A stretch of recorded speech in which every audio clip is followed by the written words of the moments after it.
حضرت زید بن ارقم رضی اللہ تعالیٰ عنہ حدیث کے راوی،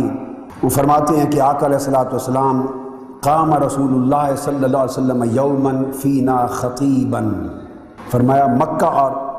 بین مکہ والمدینہ، مکہ اور مدینہ کے درمیان ایک روز آقا علیہ السلام ہمارے اجتماع میں قیام فرما ہوئے اور آپ نے خطاب فرمایا،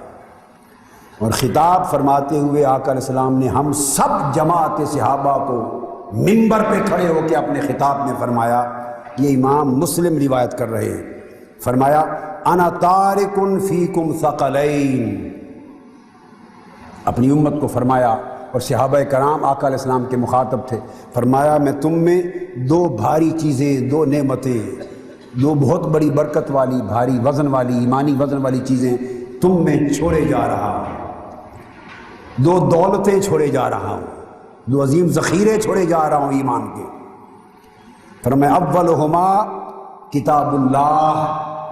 فیہ الہدی والنور فخذوا بکتاب اللہ واستمسکوا بہ، فرمایا ان دو چیزوں میں سے پہلی چیز اللہ کی کتاب ہے، قرآن، اس میں ہدایت بھی ہے، نور بھی ہے، لوگو اللہ کی کتاب قرآن کا دامن مضبوطی سے تھام لو اور کبھی اس سے اپنا تعلق نہ کاٹنا، یہ تمہیں ہدایت اور نور دے گی۔ اور پھر فرمایا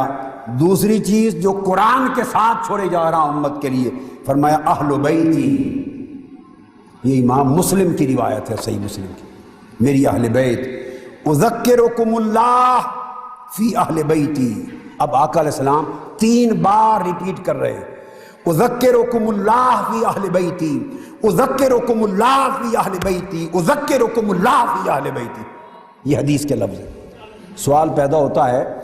کہ قرآن کا ذکر بھی تو اوپر آیا تھا کہ یہ قرآن ان دو میں سے پہلی چیز ہے اور اس میں ہدایت اور نور ہے اور اس کا دامن تھامے رکھنا، پیروی کرنا، نہ چھوڑنا، مگر ایک ہی بار حکم دیا، ایک ہی بار قرآن سے تمسک کا حکم ایک ہی بار دیا۔ آپ میری بات سمجھ رہے ہیں؟ قرآن سے نور و ہدایت اخذ کرنے کا حکم ایک ہی بار دیا، آقا علیہ السلام نے ریپیٹ نہیں فرمایا۔ یہ نظر نبوت تھی، نگاہ نبوت تھی، وہ دیکھ رہے تھے کہ امت میں قرآن کو منبع نور و ہدایت ہونے کا انکار کرنا، یہ فتنہ بہت زیادہ غالب نہیں ہوگا، امراً تعلق بھلا ٹوٹ جائے مگر قرآن کو منبع نور سمجھیں گے، منبع ہدایت سمجھیں گے، اللہ کی کتاب سمجھیں گے، احد الثقلین سمجھیں گے، قرآن سے تمسک ہوگا، اعتصام ہوگا، اس پر اعتقاداً انکار نہیں ہوگا، رد نہیں کریں گے۔ اس لیے ایک ہی بار قرآن سے تمسک کرنے کی بات پر ایک ہی بار کہنے پر اکتفا فرمایا، 3 بار ریپیٹ نہیں کیا۔ اب دوسری چیز فرمائی اہل بیتی، اور قرآن کے ساتھ دوسری ثقلین میں سے دوسری چیز میری اہل بیت ہے۔ کیوں ضرورت پیش آئی؟ ایک ہی مقام پر 2 چیزوں کا ذکر ہو رہا ہے، کتاب اللہ و اہل بیتی، کتاب اللہ کا دامن تھامنا ایک بار فرمایا، اہل بیت کا خیال رکھنا، میں تمہیں اللہ کا خوف دلاتا ہوں اپنی اہل بیت کے بارے میں، میں تمہیں اللہ کی یاد دلاتا ہوں اہل بیت کے بارے میں، میری اہل بیت کے معاملے میں اللہ کا خیال رکھنا، اللہ کا خوف کرنا۔ پوری دنیا کے سامعین و ناظرین، میری ریکویسٹ ہے ہر شخص ایک لمحے کے لیے اپنی گردن نیچے کرے، اپنے دل میں جھک کر غور کرے کہ کیا ضرورت پیش آئی تاجدار کائنات صلی اللہ علیہ وآلہ وسلم کو کہ ایک ہی وقت میں 2 حکم دے رہے ہیں، ایک تمسک بالقرآن کا، قرآن کا دامن تھامے رکھنا، ایک حضور کی اہل بیت کا دامن تھامے رکھنا اور ان کی محبت اور ان کی تکریم و پیروی کا، مگر تمسک بالقرآن ایک بار ذکر کر کے اکتفا فرماتے ہیں، مگر اہل بیت کا ذکر کر کے 3 بار تکرار کیا ہے۔ ارے کوئی شے تو مصطفیٰ کی نگاہیں دیکھ رہی تھی، امت کے اندر عقائد کا بگڑنا مصطفیٰ کی نگاہ کے سامنے تھا،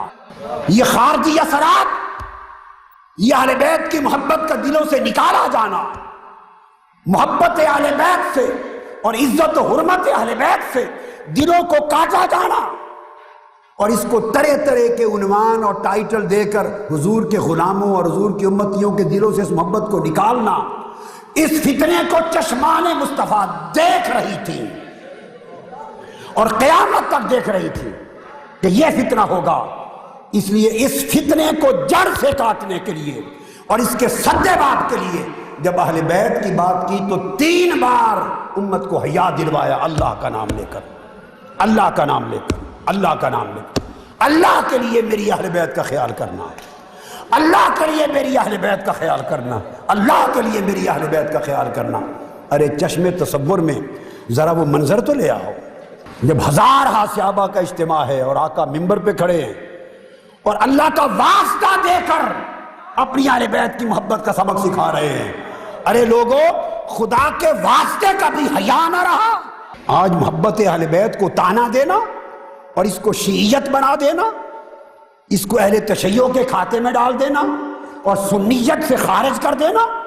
ارے حضور کے اس خطاب کا بھی حیا نہ رہا، 1000 صحابہ کے اجتماع کا حیا نہ رہا، اور 3 بار اللہ کا واسطہ دے کر حضور نے وصیت فرمائی، اس واسطے کا بھی حیا نہ رہا۔ سب سے پہلے نئی ویڈیوز کو حاصل کرنے کے لیے شیخ الاسلام ڈاکٹر محمد طاہر القادری کے آفیشیل یوٹیوب چینل کو سبسکرائب کریں اور بیل آئیکن کلک کریں۔